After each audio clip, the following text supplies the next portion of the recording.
The Obama administration wants to turn around or close schools, as many as 5,000 low-performing schools, and I would certainly applaud every successful effort to turn around a low-performing school. And believe me, the research on turning around low-performing schools is incredibly thin. The U.S. Department of Education issued a bulletin last year called How to Turn Around a Low-Performing School, and it had 4 recommendations. And beside each of these recommendations was a bullet that said, "This recommendation has little to no evidence behind it." It turns out there is no cookie cutter for turning around a low-performing school. It's really hard work, and it's not just a matter of firing everybody and bringing in Teach for America.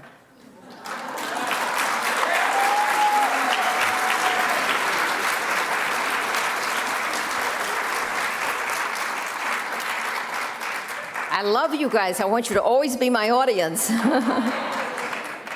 But no one has explained, in closing 5,000 schools, where the vast army of principals and teachers are going to come from to staff the new schools.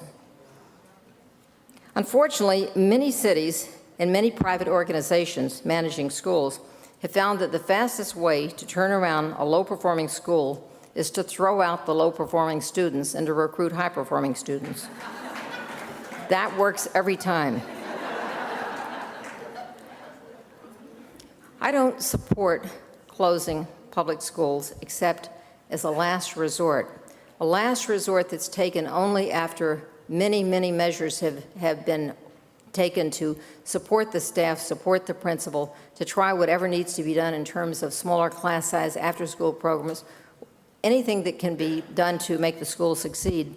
But when those measures have not been taken, the closing of a school is really a mark against the district leadership. The district leadership should be fired.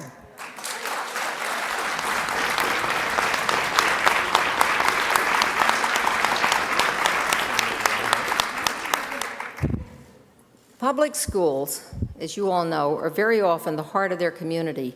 They represent traditions and values and history to help to bind the community together. They represent memories that communities share.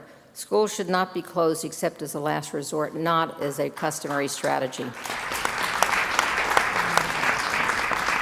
And this may come as a surprise to the business people who are now running public education at the very top, but managing schools is not like managing a stock portfolio where the object is to pick winners.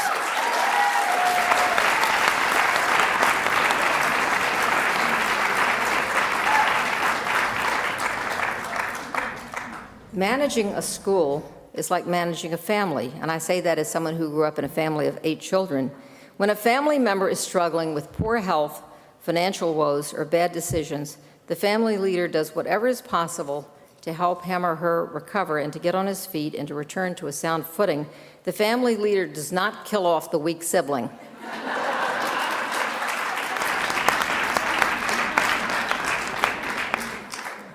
Educational euthanasia is not a good policy. Our current course of action, from the George W. Bush administration to the Barack Obama administration, relies on the same strategy of incentives, sanctions, and organizational change and privatization to produce higher test scores. But here is the paradox. A decade from now, we may well have higher test scores, but we may also have worse education.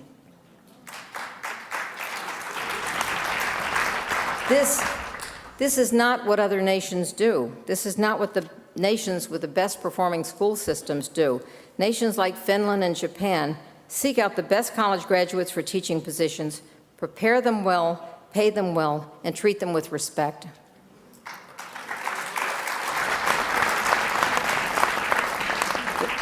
They have a curriculum that is not limited to basic skills. They make sure that all their students study the arts, history, literature, geography, civics, foreign languages, the sciences, physical education, and other subjects. They do this not because all of these subjects are tested, but because it's the right thing to do.